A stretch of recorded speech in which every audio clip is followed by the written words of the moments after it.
नमस्कार दोस्तों समाजवादी पार्टी के सांसद रामजी लाल सुमन ने राज्यसभा में एक टिप्पणी की। इस टिप्पणी के बाद नाराजगी बढ़ गई। नाराजगी बढ़ते बढ़ते विरोध प्रदर्शन तक पहुंची। इसके बाद रामजी लाल सुमन के घर के बाहर विरोध प्रदर्शन हुआ, उनके घर पर हमला हुआ, गेट तोड़ने की कोशिश हुई, घर में रखा कुछ फर्नीचर भी टूट गया। करणी सेना ने ऐलान किया कि वो विरोध प्रदर्शन करेगी। करणी सेना आगरा फिर पहुंची, वहां पर विरोध प्रदर्शन, हाथों में तलवारें लेकर, नारेबाजी और सब कुछ देखने को मिला। इस बीच रामजी लाल सुमन मीडिया के कैमरों के सामने आए और रामजी लाल सुमन ने अपनी बात कही। उनका कहना था कि विरोध प्रदर्शन ठीक है, आपकी अभिव्यक्ति है, आप अपनी असहमति को व्यक्त कीजिए, आप अपना विरोध प्रदर्शन जताइए, लेकिन मार देंगे, काट देंगे, हड्डी तोड़ देंगे, इस तरीके की भाषा का इस्तेमाल करना ये कहां तक सही है। मैं चाहता हूं कि आप रामजी लाल सुमन की पूरी बात सुनिए और उसके बाद इस खबर पर बात करते हैं। असल सवाल क्या है? असल सवाल ये है कि साहब, दुनिया में कोई व्यक्ति या कोई विचार ऐसा नहीं है जो अपने आप में संपूर्ण हो।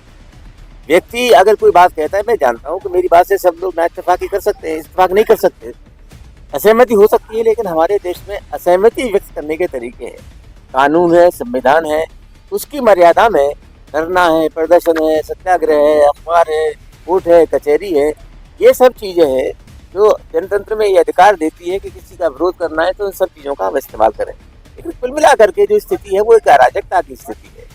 हमें गोली मार देंगे, हड्डी तोड़ देंगे, कान काट देंगे, नाक काट देंगे, इस प्रकार की जो भाषा दी जा रही है वो जनतंत्र की सेहत के लिए ठीक नहीं है। अगर कोई स्वस्थ आलोचना होती है तो मैं उसका स्वागत करता हूँ। दोस्तों, रामजी लाल सुमन राज्यसभा के सदस्य हैं। राज्यसभा इस देश में उच्च सदन कहा जाता है। समाजवादी पार्टी के नेता हैं, दलित समाज से आते हैं और बार बार यह सवाल उठ रहा है कि अगर रामजी लाल सुमन दलित समाज से ना होते तो क्या यह विरोध प्रदर्शन इतना बड़ा होता? क्या बात यह है कि वो दलित हैं, इस वजह से उनको टिप्पणी नहीं करनी चाहिए थी और इसी वजह से विरोध प्रदर्शन हो रहा है? अब दोस्तों, इस मसले पर समाजवादी पार्टी पूरी ताकत के साथ रामजी लाल सुमन के साथ खड़ी हो गई है। अखिलेश यादव खुद ये बात कह रहे हैं कि रामजी लाल सुमन को अगर कुछ हुआ तो यह बर्दाश्त नहीं किया जाएगा और इसकी पूरी जिम्मेदारी सरकार की होगी। अखिलेश की बात भी मैं आपको सुनाता हूं। दोस्तों, अगर कोई हमारे रामजी लाल सुमन जी या किसी भी कार्यकर्ता का अपमान करेगा तो हम लोग भी समाजवादी लोग उसके साथ खड़े दिखाई देंगे, उसकी सम्मान की लड़ाई लड़ने का काम करेंगे। और ये सेना वेना सब नकली है, याद रखना। हिटलर ने भी बनाई थी एक ट्रूपर।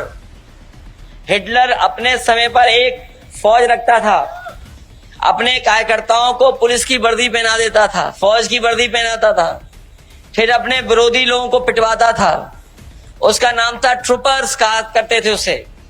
ये बीजेपी वालों की ये ट्रूपर है, ये जो सेना दिखाई दे रही है, ये कोई सेना वेना नहीं है, सब बीजेपी वाले लोग हैं। कुल मिलाकर दोस्तों, रामजी लाल सुमन का ये कहना है, उनकी ये आशंका है कि उनकी जान को खतरा है और वो बार बार अपनी सुरक्षा की गुहार भी लगा रहे हैं कि उनकी सुरक्षा बढ़ाई जाए।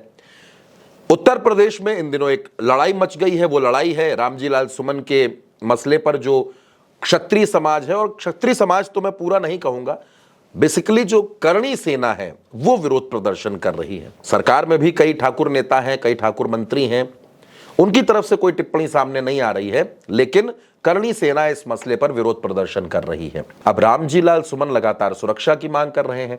अखिलेश यादव कह रहे हैं कि रामजी लाल सुमन का अपमान नहीं होने देंगे और अगर उनको खरोच भी आ गई तो सरकार जिम्मेदार होगी। यानी एक अलग तरीके की सियासी रस्साकशी चल रही है। इस सियासी नूरा कुश्ती को, इस सियासी हलचल को, विरोध प्रदर्शन को, रामजी लाल सुमन की बात को आप किस तरीके से देखते हैं? अपनी राय हमें कमेंट बॉक्स में जरूर बताइएगा। भारत एक सोच को सब्सक्राइब करना मत भूलिएगा, क्योंकि उत्तर प्रदेश की हर खबर आपको यहीं मिलती है।